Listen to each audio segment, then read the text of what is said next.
Bienvenue sur AMK Officiel, la chaîne YouTube qui vous propose des émissions mettant en valeur la culture, la politique, l'économie et les sociales des Congolais. Notre chaîne est conçue pour informer et engager notre public dans des discussions pertinentes et enrichissantes. Chaque semaine, nous explorons les différents aspects de la vie congolaise en mettant en lumière les événements culturels, les enjeux politiques, le développement économique et les questions sociales qui façonnent notre société. Nous vous proposons des analyses approfondies et des débats éclairants. Nous sommes fiers de présenter nos émissions animées par la talentueuse Aminata Kalombo, l'Issuya Bamama, avec son expertise et sa passion pour les Congos. Aminata Kalombo apporte une expertise unique à chaque épisode, guidant les internautes à travers les sujets les plus importants de notre pays.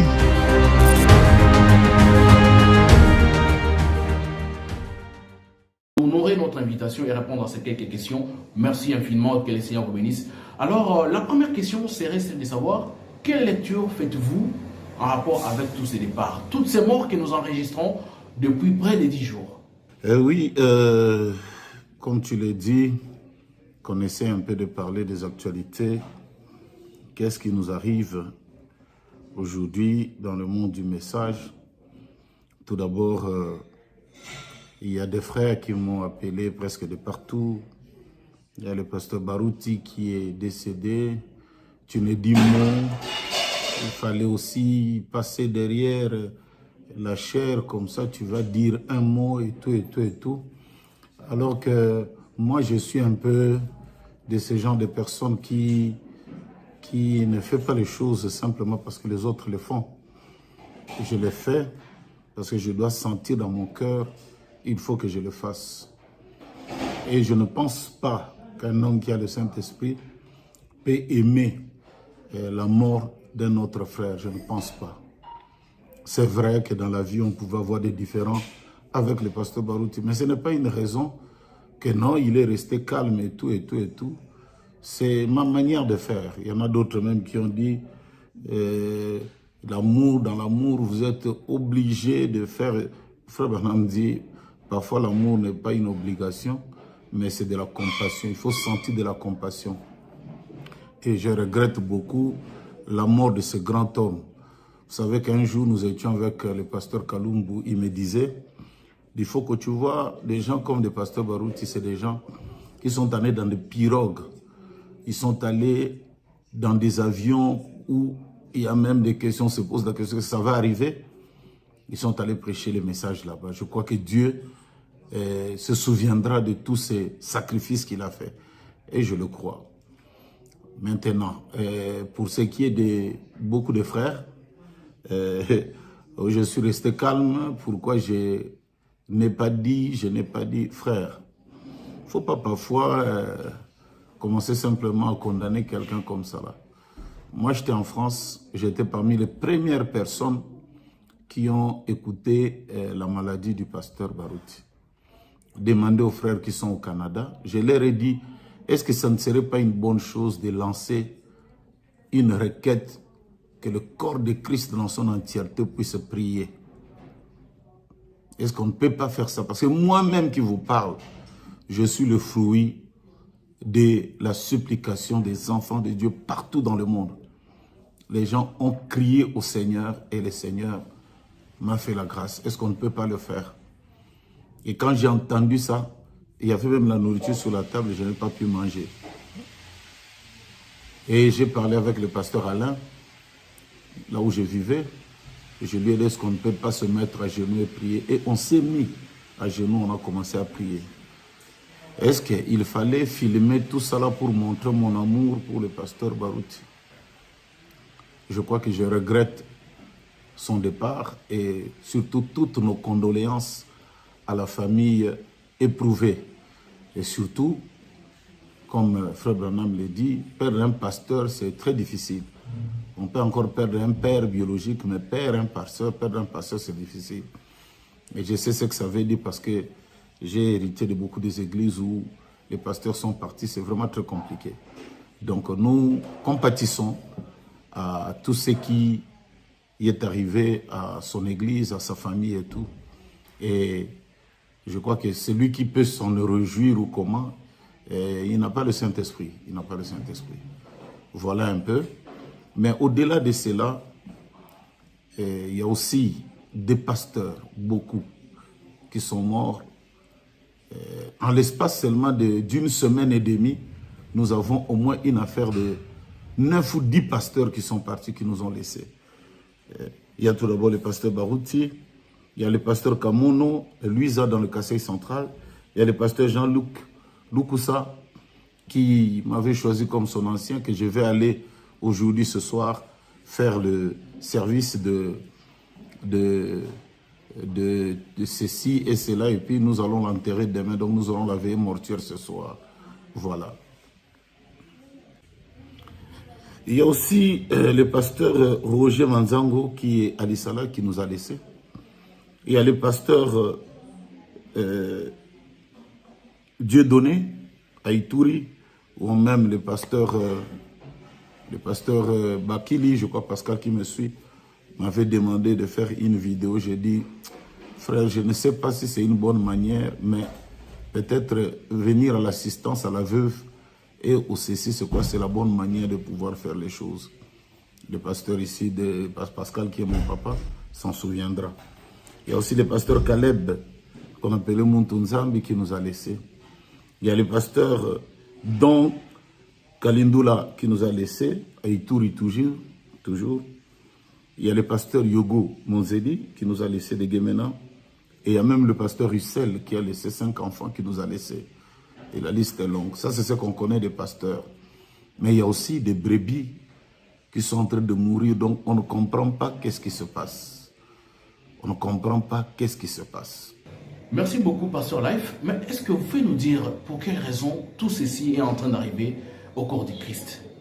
Dans moins de 10 jours, nous enregistrons pratiquement 7 morts. Et il y a même des femmes des serviteurs de Dieu qui sont partis.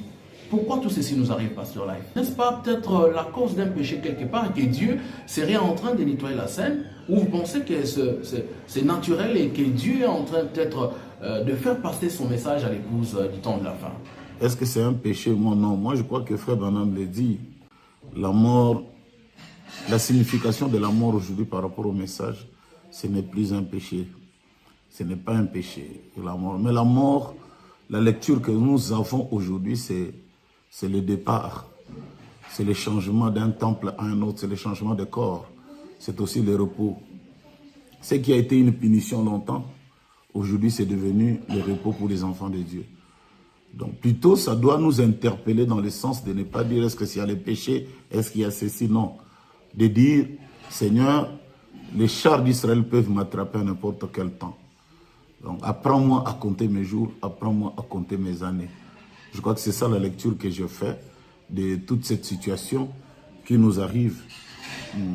Vous allez entendre tel pasteur, ça c'est ce que des leaders, c'est des gens que nous connaissons. Mais ce que nous ne connaissons pas, c'est des brebis. Et ça meurt en cascade et vous n'avez pas d'idée. Donc que Dieu nous aide à comprendre surtout les signes du temps et de nous préparer nous-mêmes aussi. Voilà un peu. Merci, Pasteur Life. Alors, dites-nous, en êtes-vous avec l'organisation des funérailles de Pasteur Jean-Luc Loukoussa, qui est votre fils, bien sûr, dans le ministère? En parlant du pasteur Luc Loukoussa, qui m'avait choisi comme son ancien, c'est quelque chose qui nous a beaucoup surpris parce que j'en parle personnellement parce que moi et lui, je vais vous envoyer les affiches. Nous avions la première réunion. Aujourd'hui, je devais aller là-bas pour dormir et demain, campagne d'évangélisation. On a déjà trouvé les terrains, on a coupé l'herbe et tout et tout. Et aussi, la campagne d'évangélisation devait commencer samedi et dimanche. Le matin de lundi, il m'a envoyé une photo de la campagne. J'ai vu ça. Et on a essayé un peu de parler. Je l'ai relancé pour lui demander, c'était déjà mis dans toute la ville et tout. Et après 45 minutes, c'est là qu'on m'appelle, non? Il est tombé dans l'eau et il n'est plus. Il y a une pression de là où il travaille à Funguro Mining. Il n'était que Funguro Mining qu'il a pris et il est tombé à l'intérieur. C'était très atroce. Les autres meurent parfois par des maladies, mais ça là, c'était très atroce comme mort. Mais c'est beaucoup plus la sérénité quand on a fait sortir son corps. Son visage est calme et serein, en train de rire. Donc quand j'ai été interpellé par son église, je suis allé, j'ai vu les enfants qui pleuraient, j'ai vu la maman, son épouse qui pleurait. C'est vraiment, comment le dire, c'est vraiment très pitoyable de vivre ce genre de choses en ce temps. Et donc aujourd'hui, il y aura la dernière veillée et demain samedi, nous allons l'enterrer. Et le reste, nous allons essayer de voir l'église et tout. Donc, encore une fois, John 4, ça n'a rien à voir avec le péché ou comment. Ça a été dit, cette chose qui est sortie d'une femme, elle a un commencement et elle aura une fin, cette chose ici, qui est d'ailleurs le fruit de l'incrédulité. Donc c'est un peu ça là. Assimiler les autres que Dieu est en train de les frapper, oh Dieu fait ceci, non. Mais le jour où ça va aussi t'arriver, qu'est-ce que tu vas devenir? Qu'est-ce que tu vas devenir? Qu'est-ce que nous allons dire? Donc je crois que la mort, comme disait Frère Branham, il y a un prédicateur qui prêchait, qui disait que nous n'allons pas mourir du tout, nous tous, nous n'allons pas. Donc il prêchait, je crois, les baptêmes, oh non, nous n'allons pas mourir. Frère Branham dit c'est faux, et archi faux. C'est vraiment faux, ce que ce monsieur-là était en train de dire. C'était faux. Nous tous, nous allons passer. Moi-même, j'ai failli passer. Et j'ai vu, mais grâce à la prière des saints et de tout, le Seigneur a trouvé encore, ce n'est pas encore le moment. Pour le reste, les autres pasteurs, hommes de Dieu, le Seigneur a trouvé que c'était le moment. Et ils sont partis. Que Dieu, comme chantaient les poètes, si tu entres là-bas avant mon arrivée, dis à tous mes amis que moi aussi, je viendrai. Je viendrai. Voilà, que le Seigneur vous bénisse richement. Et au reste des choses, je crois qu'on en parlera. Le temps n'est pas à parler, à accuser les uns les autres de ceci et de cela et tout, mais on prend notre temps. Moi, j'avais dit aux frères que je le ferai en son temps. Je le ferai en son temps pour souhaiter les condoléances à toutes ces familles. Il y en a beaucoup, c'était étonnant, mais par la même période aussi, pendant que j'étais en train de vouloir penser comment, j'ai perdu mon oncle, le petit frère à ma mère. Le même jour où on donne la nouvelle de la mort du pasteur Barouti, c'est le même jour qu'on donne aussi la nouvelle de la mort de mon oncle. Et comme les autres disaient, non, il faut seulement donc... Non, frère. Vous savez, parfois quand la chose t'arrive, on est calme, on est en train de penser tout. Et je ne peux pas entrer simplement comme ça dans les bains, cacra. J'ai fait non. Il fallait un peu faire asseoir les choses, prier aussi, et puis comprendre aussi, comme on l'a dit, pourquoi tout ceci nous arrive. Mais, le poète avait dit, plus tard nous saurons ce qu'il en était.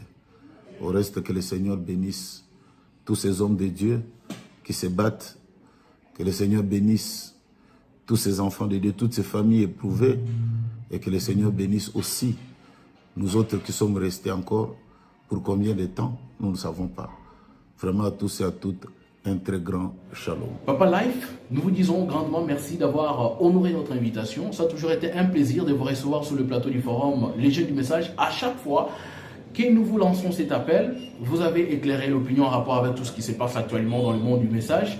Frères et sœurs, nous vous disons grandement merci d'avoir suivi cette émission jusqu'à la fin. Que le Seigneur vous bénisse richement. Nous rappelons que cette émission recevait le pasteur Lifo Codiciel. Il est berger de plusieurs églises de partout dans le monde. Alors nous vous donnons rendez-vous prochainement dans les cadres de nos émissions du forum Les Jeunes du Message. Je rappelle à la présentation, c'était votre frère John Tat. Bye et à la prochaine.